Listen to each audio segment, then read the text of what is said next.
성경 구약 열왕기상 15 아비암의 유다 통치 1 느밧의 아들 예로보암 임금 제18년에 아비암이 유다의 임금이 되어 예루살렘에서 세 해 동안 다스렸다.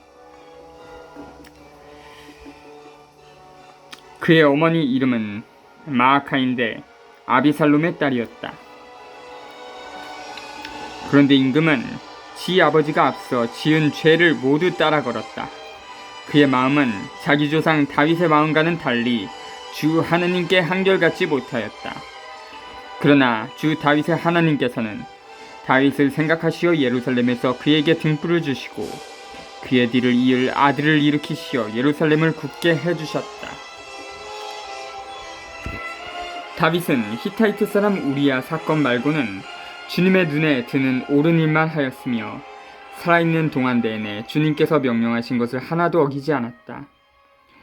르하브암과 예로보암 사이에는 늘 전쟁이 있었다. 아비야 임금의 나머지 행적과 그가 한 모든 일은 유다 임금들의 실록에 쓰여있지 않은가. 아비암과 예로보암 사이에도 전쟁이 있었다. 아비암은 자기 조상들과 함께 잠들어 다윗성에 묻히고 그의 아들 아사가 그 뒤를 이어 임금이 되었다.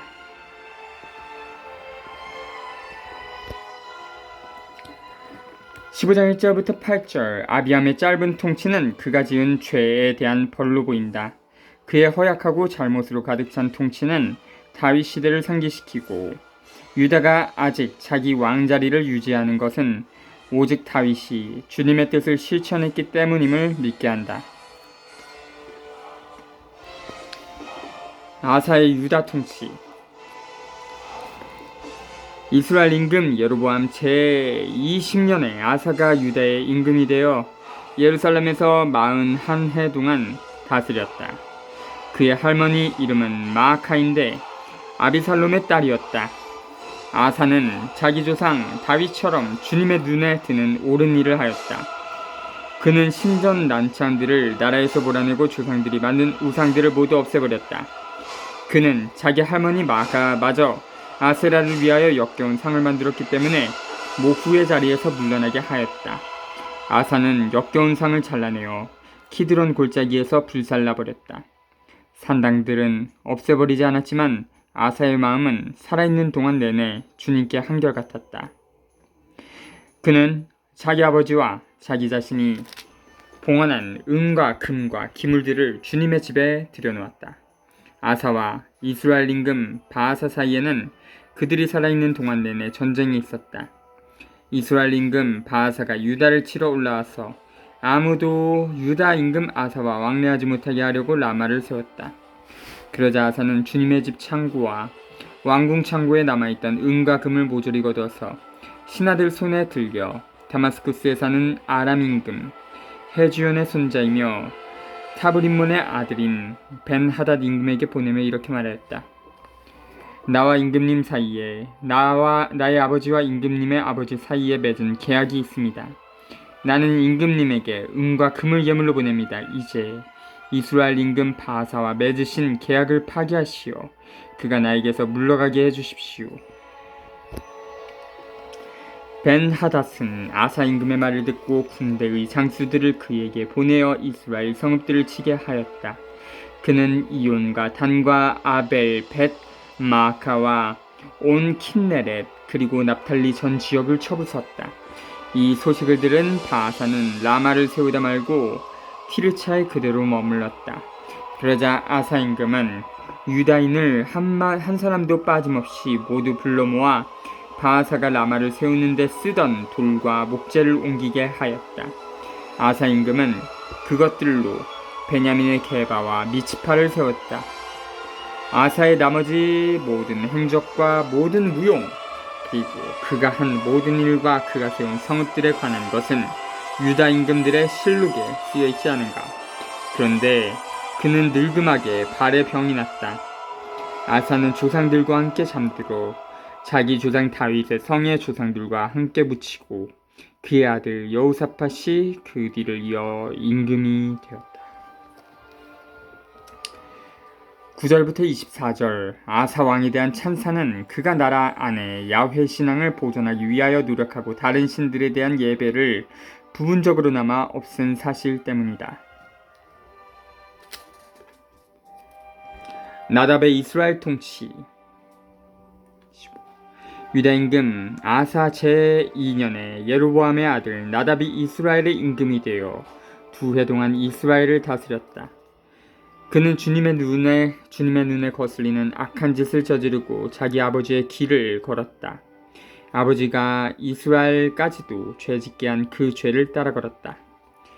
이사카르 집안 출신 아히야의 아들 바아사가 그를 거슬러 모반하였다. 바아사는 필리스티아인들에게 속해 있던 기브톤에서 나답을 쳤다. 그것은 나답과 온 이스라엘이 기브톤을 포위하고 있었기 때문이다. 바아사는 유다 임금 아사 제3년에 이렇게 나답을 죽이고 그 뒤를 이어 임금이 되었다.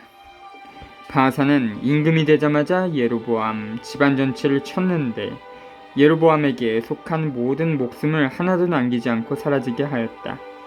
주님께서 당신 종 실로 사람 아히야를 통하여 하신 말씀 그대로였다.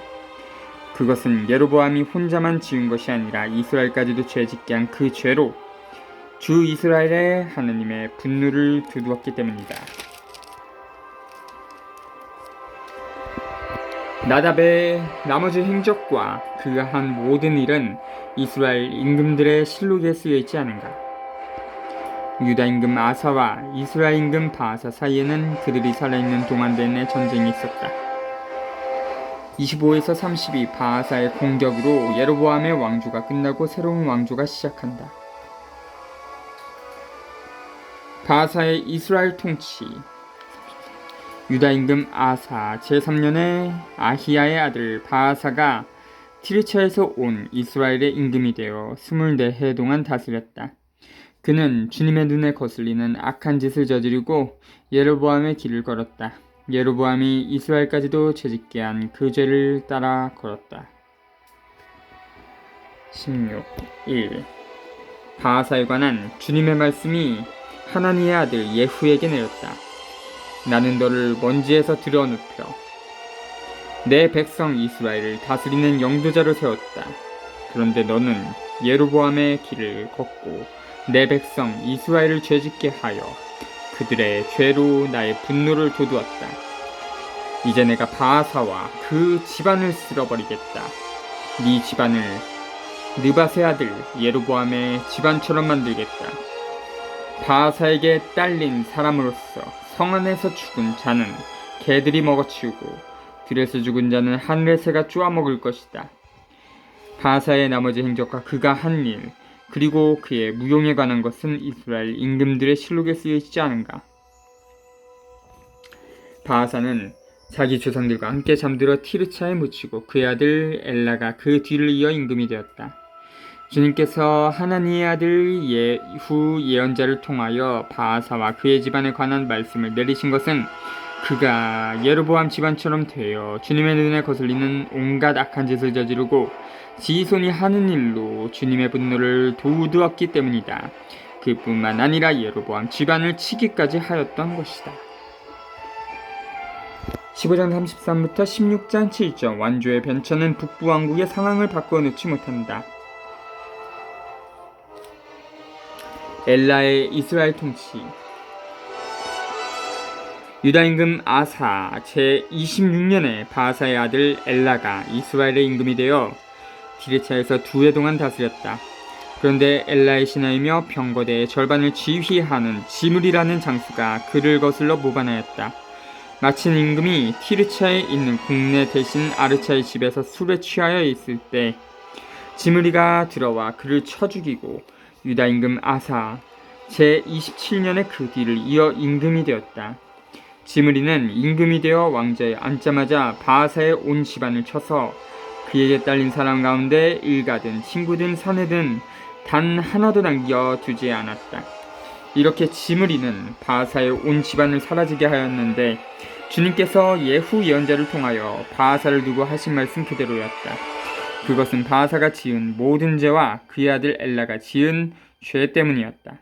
그들은 자기들만 죄를 지은 것이 아니라 이스라엘도 죄짓게 하여 그들이 만든 우상들로 주 이스라엘의 하느님의 분노를 도두하다.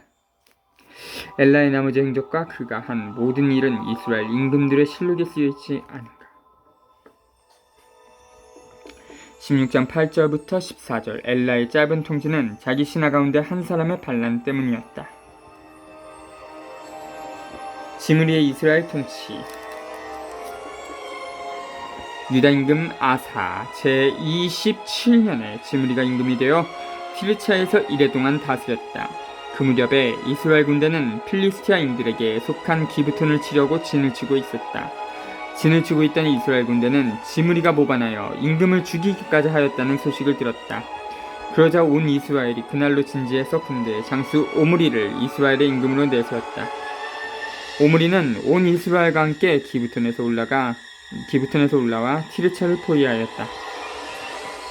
지므리는 성읍이 함락되는 것을 보고 왕궁 성체로 들어갔다. 그러고 나서 왕궁에 불을 지르고 그 불 속에서 타 죽었다. 그것은 그가 주님의 눈에 거슬리는 악한 짓을 저지르고 예로보암의 길을 걸었으며 예로보암이 이스라엘을 죄짓게 한 그 죄를 따라 걸었기 때문이다. 지므리의 나머지 행적과 그의 모반에 관해서는 이스라엘 임금들의 실록에 쓰여있지 않은가.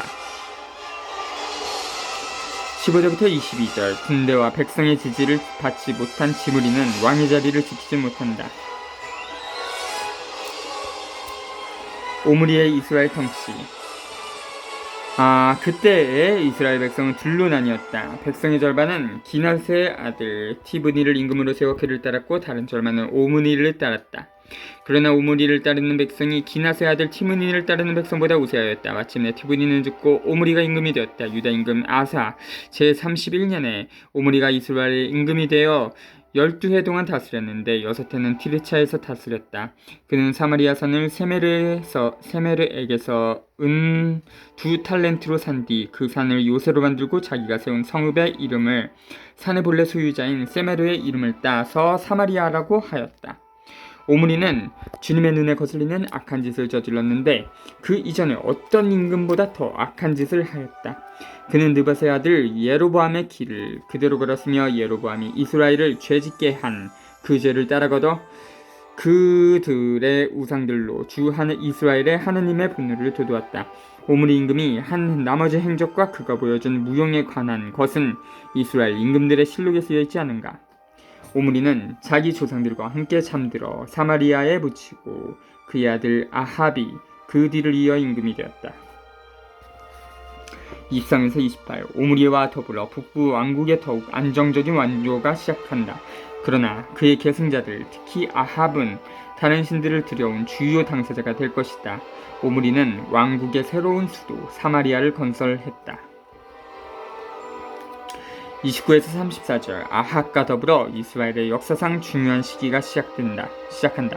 즉 야훼 종교가 심각하게 위협당하던 시대에 예언운동이 생겨난다. 이 운동은 서로 반대되는 요소들을 적당히 섞어 놓으려는 것이 아니라 바알을 주님으로 공식 바꾸어 놓으려는 것이었다. 1열왕 17장 17장부터 2열왕 2장들은 엘리야의 이야기를 제시한다. 사실상 엘리야 운동으로 이스라엘 안에 전통적인 예언 운동이 시작한다. 이 본문은 6 일화를 제공한다. 이 일화는 예언자의 일문들과 활동에 관한 민간설화를 전달하고 있다. 중심 주제는 엘리야가 백성의 생활에 심각한 결과를 가져오는 아합 왕의 정책과 맞서는 내용이다. 이런 모양으로 엘리야는 전통적인 예언운동을 정치, 사회활동과 밀접하게 결합시킨다. 이 결합은 다른 모든 예언자들에게서도 나타날 것이다. 엘리야 다음 엘리사가 후계자가 되죠. 아합의 이스라엘 통치가 시작되다. 29 유다 임금 아사 제38년에 오므리의 아들 아합이 이스라엘의 임금이 되었다. 오므리의 아들 아합은 사마리아에서 22해 동안 다스렸다.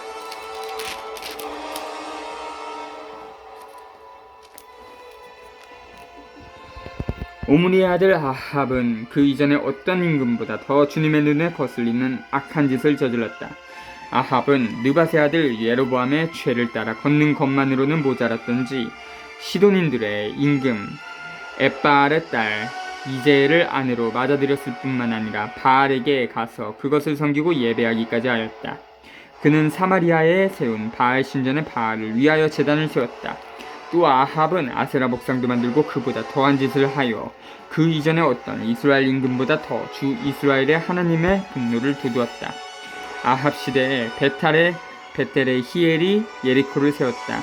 눈의 아들 여호수아를 통하여 하신 주님의 말씀대로 히엘은 예리코의 기초를 놓다가 맏아들 아비람을 잃더니 성문을 달다가는 막내 아들 스구를 잃었다.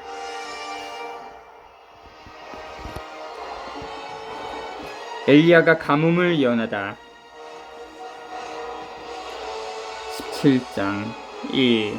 기라세 티스베에 사는 티스베 사람 엘리야가 아합에게 말하였다. 내가 섬기는 살아계신 주 이스라엘의 하나님을 두고 맹세합니다.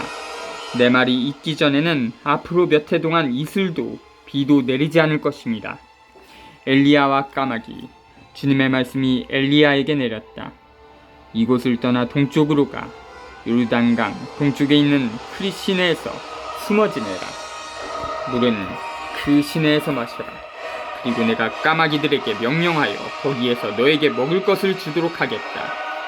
엘리야는 주님의 말씀대로 요르단강 동쪽에 있는 크리 시내로 가서 머물렀다. 까마귀들이 그에게 아침에도 빵과 고기를 날라왔고 저녁에도 빵과 고기를 날라왔다. 그리고 그는 시내에서 물을 마셨다. 그러다가 얼마 뒤에는 시내의 물이 말라버렸다. 땅에 비가 내리지 않았기 때문이다. 엘리야가 시렙타 가부에게 기적을 베풀다. 17장 1절부터 6절. 엘리야는 나의 하나님께서 주님이시다 라는 뜻이다. 이 명칭은 예언자의 인생 계획 전체를 나타내고 있다. 엘리야는 심판을 선포하면서 무대에 등장한다. 생명의 주 하나님을 배신하면 땅은 메말라 생명을 잃게 되리라고 선포한다. 주님과 함께 있는 사람은 사는데 필요한 것을 얻을 것이다. 8. 주님의 말씀이 엘리야에게 내렸다. 일어나 시돈에 있는 사렙타로 가서 그곳에 머물러라. 내가 그곳에 있는 한 과부에게 명령하여 너에게 먹을 것을 주도록 해놓았다. 그래서 엘리야는 일어나 시렙타로 갔다. 그가 성읍에 들어서는데 마침 한 과부가 땔감을 줍고 있었다. 엘리야가 그 여자를 부르고는 마실 물 한 그릇 좀 떠다 주시오 하고 청하였다. 그 여자가 물을 뜨러가는데 엘리야가 다시 불러서 말하였다. 빵도 한 조각 들고 오면 좋겠소. 여자가 대답하였다. 주 어르신의 하나님께서 살아계시는 한 구운 빵이라고는 한 조각도 없습니다. 다만 단지에 밀가루 한 줌과 병에 기름이 조금 있을 뿐입니다. 저는 지금 땔감을 주워다가 음식을 만들어 제 아들과 함께 그것이나 먹고 죽을 작정입니다. 엘리야가 과부에게 말하였다. 두려워하지 말고 가서 당신 말대로 음식을 만드시오. 그러나 먼저 날 위해 작은 빵 과자 하나를 만들어 내오고 그런 다음 당신과 당신 아들을 위하여 음식을 만드시오. 주 이스라엘의 하나님께서 이렇게 말씀하셨소. 이 주님의 땅에 비를 다시 내리는 날까지 밀가루 단지는 비지 않고 기름병은 마르지 않을 것이다. 그러나 그 여인은 가서 엘리야의 말대로 하였다. 과연 그 여자와 엘리야와 그 여자의 집안은 오랫동안 먹을 것이 있었다. 주님께서 엘리야를 통하여 하신 말씀대로 단지에는 밀가루가 떨어지지 않고 병에는 기름이 마르지 않았다. 이런 일이 있은 뒤에 집주인 여자의 아들이 병들게 되었는데 병이 매우 심해져 끝내 숨을 거두고 말았다. 여자가 엘리야에게 말하였다. 하느님의 사람이시여, 어르신께서 저와 무슨 상관이 있다고 저한테 오셔서 제 죄를 기억하게 하시고 제 아들을 죽게 하십니까? 엘리야는 과부에게 아들을 이리 주시오 하며 과부의 품에서 아이를 받아안고 자기가 머무르는 옥상방으로 올라가서 자기 잠자리에 누웠다. 엘리야는 주님께 이렇게 부르짖었다. 주 저의 하느님, 당신께서는 제가 머물고 있는 이 집 과부에게까지 재앙을 내리시어 그 아들을 죽이셨습니까? 그리고 그는 아이 위로 3번 자기 몸을 펼친 다음 주님께 다시 이렇게 부르짖었다. 주 저의 하느님, 이 아이 안으로 목숨이 돌아오게 해주십시오. 주님께서 엘리야의 소리를 들으시고 그 아이 안으로 목숨이 돌아오게 하시자 아이가 다시 살아났다. 엘리야는 그 아이를 안고 옥상방에서 집 안으로 내려와 아이 어머니에게 주면서 말하였다. 보시오, 당신 아들이 살아있으니. 그러자 여자가 엘리야에게 말하였다. 이제야 저는 어르신께서 하느님의 사람이시며 어르신 입으로 전하신 주님의 말씀이 참되다는 것을 알았습니다.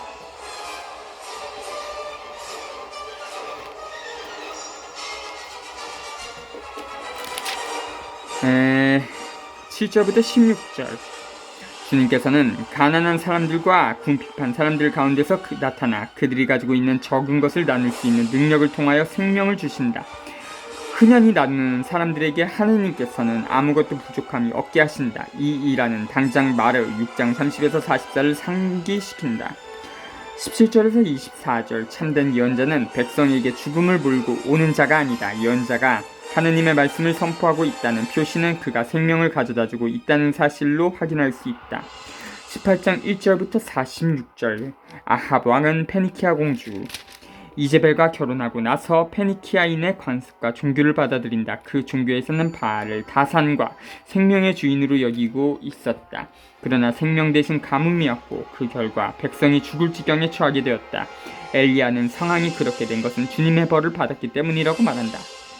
17장 1절부터 6의 주참조. 그래서 엘리야는 왕의 박해를 받아 쫓기는 신세가 된다. 이 본문의 핵심은 엘리야가 권위 및 바알의 예언자들, 권위를 뒷받침하는 이념들과 벌인 대결이다. 거짓 신들 및 그 신들을 섬기는 자들의 본 모습을 폭로하고 백성으로 하여금 진리를 발견할 수 있게 하고 죽음을 불러오는 우상을 버리고 생명을 주시는 하나님을 선택하게 하는 것이 살아계시는 하나님의 예언자가 할 일이다.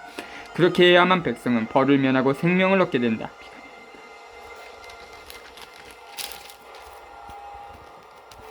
엘리야와 오바드야. 18장 1. 세월이 많이 흘러 3년째 되던 해에 주님의 말씀이 엘리야에게 내렸다. 가서 아합을 만나라. 내가 땅 위에 비를 내리겠다. 그리하여 엘리야는 아합을 만나러 갔다. 그때 사마리아는 가뭄이 매우 심하였다. 아합은 국내 대신 오바디야를 불렀다. 오바디야는 주님을 깊이 경외하는 사람이었다. 오바디야는 이제벨이 주님의 예언자들을 학살할 때 예언자 100명을 한 동굴에 10명씩 숨기고 빵과 물을 대주었다. 아합이 오바디야에게 말하였다. 이 땅에 물이 있는 샘과 시내를 모두 찾아가 보시오. 우리가 어쩌면 풀을 찾아내어 말과 노새를 살리고 가축 가운데 얼마는 잃지 않을 수도 있지 않겠소. 그리하여 그들은 돌아다닐 땅을 나누어 한쪽으로는 아합 혼자서 다른 쪽으로는 오바디야 혼자서 떠났다. 오바디야는 길을 가다가 엘리야와 마주치게 되었다. 그는 엘리야를 알아보고는 얼굴을 땅에 대고 엎드려 인사하였다. 엘리야 나리가 아니십니까? 엘리야가 대답하였다. 그렇소. 가서 당신 주군에게 엘리야가 여기 있다고 전하시오. 그러자 오바디야는 이렇게 말하였다. 제가 무슨 죄를 지었기에 당신의 이 종을 아합의 손에 넘겨 죽이시려는 것입니까? 살아계신 주 어르신의 하느님을 두고 맹세합니다. 저의 주군이 어르신을 찾으려고 사람들을 보내지 않은 민족과 나라가 하나도 없습니다. 사람들이 없습니다 하면 그는 그 나라와 민족에게 어르신을 찾지 못하였다고 맹세하게 하였습니다. 그런데 지금 어르신께서는 너의 주군에게 가서 엘리야가 여기에 있다고 전하여라 하십니다. 제가 어르신을 떠나자마자 주님의 영이 어르신을 제가 알지 못하는 곳으로 데려가시면 어떻게 합니까? 제가 가서 아합에게 알린 뒤 그분이 와서 어르신을 찾지 못하면 저를 죽일 것입니다. 어르신의 종인 저는 어릴 때부터 주님을 경외하여 왔습니다. 나리께서는 전에 이제벨이 주님의 예언자들을 살해할 때 제가 주님의 예언자 100명을 한 동굴에 10명씩 숨기고 빵과 물을 대주었다는 소문을 듣지 못하셨습니까? 그런데 지금 어르신께서는 너의 주군에게 가서 엘리야가 여기에 있다고 전하여라 하십니다. 그렇게 하면 그가 저를 죽일 것입니다. 엘리야가 대답하였다. 내가 섬기는 만군의 주님께서 살아계시는 한 내가 오늘 반드시 임금을 만나겠소. 엘리야가 아합을 만나다. 오바댜가 아합을 만나러 가서 이 사실을 알리자 아합이 엘리야를 만나러 왔다. 아합은 엘리야를 보자 이렇게 말하였다. 당신이 바로 이스라엘을 불행에 빠뜨리는 자요. 엘리야가 대답하였다. 내가 이스라엘을 불행에 빠뜨리는 것이 아니라 임금님과 임금님 조상의 집안이 그렇게 하고 있습니다. 여러분은 주님의 계명을 저버렸고 임금님은 바알을 따랐습니다. 이제 사람을 보내어 온 이스라엘을 카르멜 산으로 모아주십시오. 그리고 이제벨에게서 얻어먹을 바알의 예언자 450명과 아세라의 예언자 400명도 함께 모아주십시오.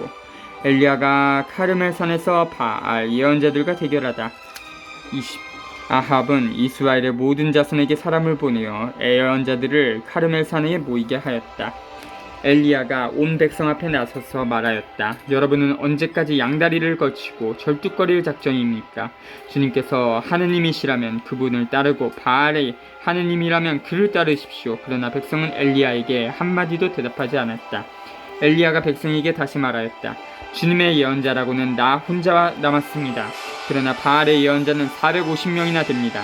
이제 우리에게 황소 2마리를 끌어다 주십시오. 그들에게 황소 1마리를 골라 토막을 내어 장작 위에 올려놓고 불은 붙이지 말게 하십시오. 나도 다른 황소를 잡아 장작 위에 놓고 불은 붙이지 않겠습니다. 여러분은 여러분 신의 이름을 부르십시오. 나는 주님의 이름을 받들어 부르겠습니다. 그때에 불로 대답하는 신이 있으면 그 분이 바로 하느님이십니다. 그러자 백성이 모두 그것이 좋겠습니다 하고 말하였다. 엘리야가 바알의 예언자들에게 제안하였다. 당신들이 수가 많으니 황소 1마리를 골라 먼저 준비하시오.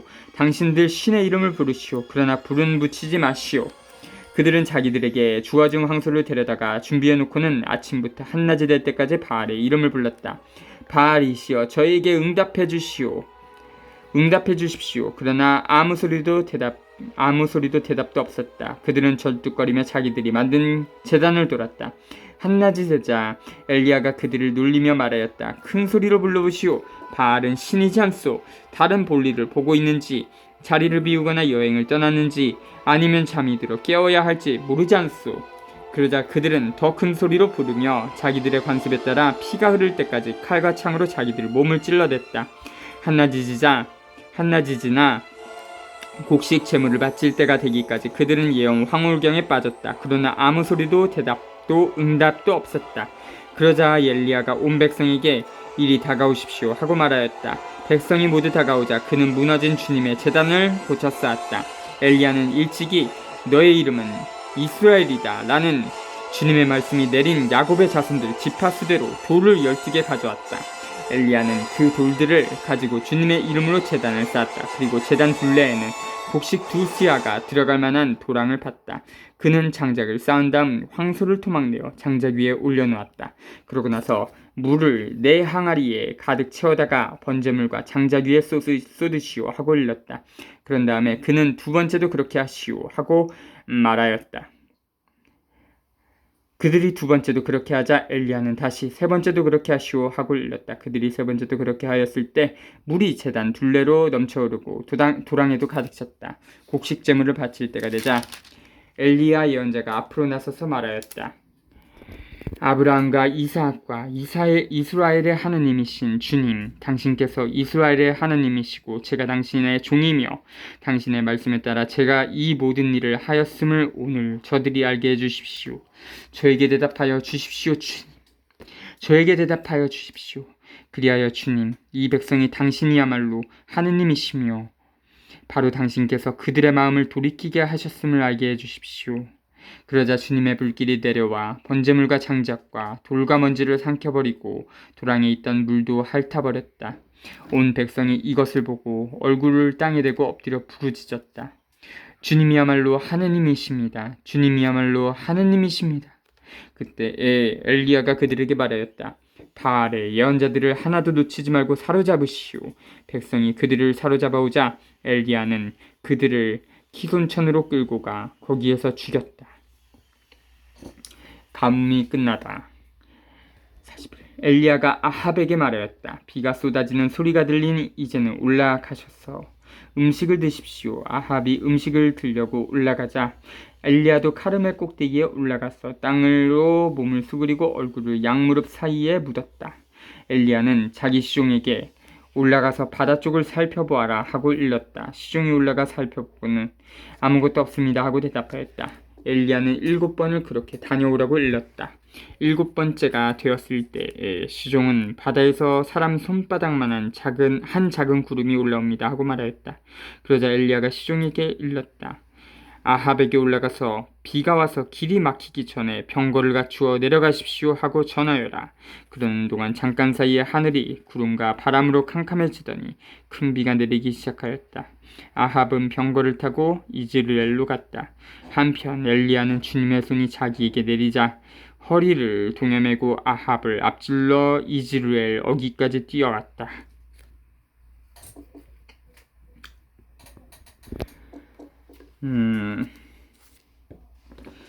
19장 1절부터 18절. 억압적인 정치의 본모습을 폭로하는 예언자는 박해를 받게 되어 있다. 엘리야는 죽이겠다는 위협을 받고서 피신한다. 그렇지만 그의 피신은 야훼 신앙이라는 근원적 셈에 대한 축으로 변한다. 하나님과 계약을 맺은 장소 호렙 산은 형제에 넘치는 정의로운 사회를 세우기 위한 출발점이 된다. 해방자 하나님께 대한 이 같은 체험 속에서 예언자는 이웃 사람들에게 줄 것을 발견한다. 즉 주님께 충실한 사람들을 다시 모아들이고 새로운 정치적 틀을 만들어내고 자기 사명을 위한 토대를 마련한다.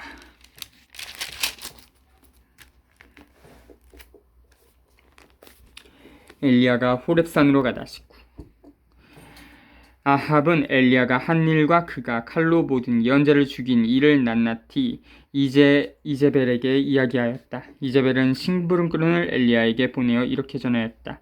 내가 내일 이맘때까지 그들의 목숨과 한 가지로 만들지 못한다면 신들이 나에게 벌을 내리고 또 내릴 것이오.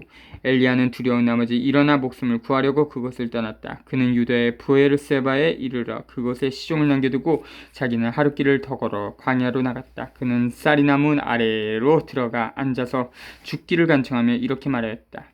주님, 이것으로 충분하니 저의 목숨을 거두어 주십시오. 저는 제 조상들보다 나을 것이 없습니다. 그러고 나서 엘리야는 쌀이나무 아래에 누워 잠이 들었다. 그때 천사가 나타나 그를 흔들면서 일어나 먹어라 하고 말하였다. 엘리야가 깨어보니 뜨겁게 달군 돌에다 구운 빵과 물 한 병이 머리맡에 놓여 있었다. 그는 먹고 마신 뒤에 다시 누웠다. 주님의 천사가 다시 그를 흔들면서 일어나 먹어라, 갈 길이 멀다 하고 말하였다. 엘리야는 일어나서 먹고 마셨다.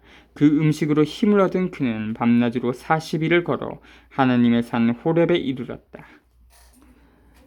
엘리야가 하느님을 만나다. 그가 거기에 있는 동굴에 이르러 그곳에서 밤을 지냈는데 주님의 말씀이 그에게 내렸다. 주님께서 그에게 엘리야야, 여기에서 무엇을 하고 있느냐 하고 물으셨다. 엘리야가 대답하였다. 저는 주 만군의 하느님을 위하여 열정을 다해 이래 왔습니다. 이스라엘 자손들은 당신의 계약을 저버리고 당신의 제단들을 헐었을 뿐 아니라 당신의 예언자들을 칼로 쳐 죽였습니다. 이제 저 혼자 남았는데 저들은 제 목숨마저 없애려고 저를 찾고 있습니다. 그분께서 말씀하셨다. 나와서 산 위 주님 앞에 서라. 바로 그때에 주님께서 지나가시는데 크고 강한 바람이 산을 핥히고 주님 앞에 있는 바위를 부쉈다. 그러나 주님께서는 바람 가운데에 계시지 않았다. 바람이 지나간 뒤에 지진이 일어났다. 그러나 주님께서는 지진 가운데에도 계시지 않았다. 지진이 지나간 뒤에 불이 일어났다. 그러나 주님께서는 불 속에도 계시지 않았다. 불이 지나간 뒤에 조용하고 부드러운 소리가 들려왔다. 엘리야는 그 소리를 듣고 겉옷자락으로 얼굴을 가린 채 동굴 어귀로 나와 섰다. 그러자 그에게 한 소리가 들려왔다. 엘리야야, 여기에서 무엇을 하고 있느냐? 엘리야가 대답하였다. 저는 주 만군의 하나님을 위하여 열정을 다하여 일하여 왔습니다. 이스라엘 자손들은 당신의 계약을 저버리고 당신의 제단들을 헐었을 뿐 아니라 당신의 예언자들을 칼로 쳐 죽였습니다. 이제 저 혼자 남았는데 저들은 제 목숨마저 없애려고 저를 찾고 있습니다. 주님께서 그에게 말씀하셨다. 길을 돌려 다마스쿠스 광야로 가거라. 거기에 들어가거든 하자엘에게 기름을 부어 아람의 임금으로 세우고 님시의 후손자 예후에게 기름을 부어 이스라엘의 임금으로 세워라. 그리고 아벨 무홀라 출신 사파세 아들 엘리사에게 기름을 부어 네 뒤를 이을 예언자로 세워라. 하자엘의 칼에서 빠져나간 자는 예후가 죽일 것이고 예후의 칼에서 빠져나간 자는 엘리사가 죽일 것이다. 그러나 나는 이스라엘에서 바알에게 무릎을 꿇지도 않고 입을 맞추지도 않은 7,000명을 모두 남겨두겠다. 엘리야가 엘리사를 부르다. 19. 엘리야는 그곳을 떠나 길을 가다가 사팟의 아들 엘리사를 만났다. 엘리사는 12겨릿소를 앞세우고 밭을 갈고 있었는데 12번째 겨릿소는 그 자신이 부리고 있었다. 그때 엘리야가 엘리사 곁을 지나가면서 자기 겉옷을 그에게 걸쳐주었다. 그러자 엘리사는 소를 그냥 두고 엘리야에게 달려와 이렇게 말하였다. 아버지와 어머니에게 작별 인사를 한 뒤에 선생님을 따라가게 해주십시오. 그러자 엘리야가 말하였다. 다녀오너라. 내가 너에게 무엇을 하였다고 그러느냐. 엘리사는 엘리야를 떠나 돌아가서 겨릿소를 잡아 제물로 바치고 쟁기를 부숴 그것으로 고기를 구운 다음 사람들에게 주어서 먹게 하였다. 그런 다음 일어나 엘리야를 따라 나서서 그의 시종을 들었다. 19절부터 21절. 겉옷은 예언 활동을 상징한다. 엘리야는 자기 겉옷을 엘리사에게 걸쳐줌으로써 자기를 따라다니도록 그를 선택한다. 예언자로서 수행해야 할 사명은 절박한 사명으로서 자기 재산과 가정과 일 등 모든 것에 앞서 자기가 받은 사명을 생각할 것을 전제한다. 자주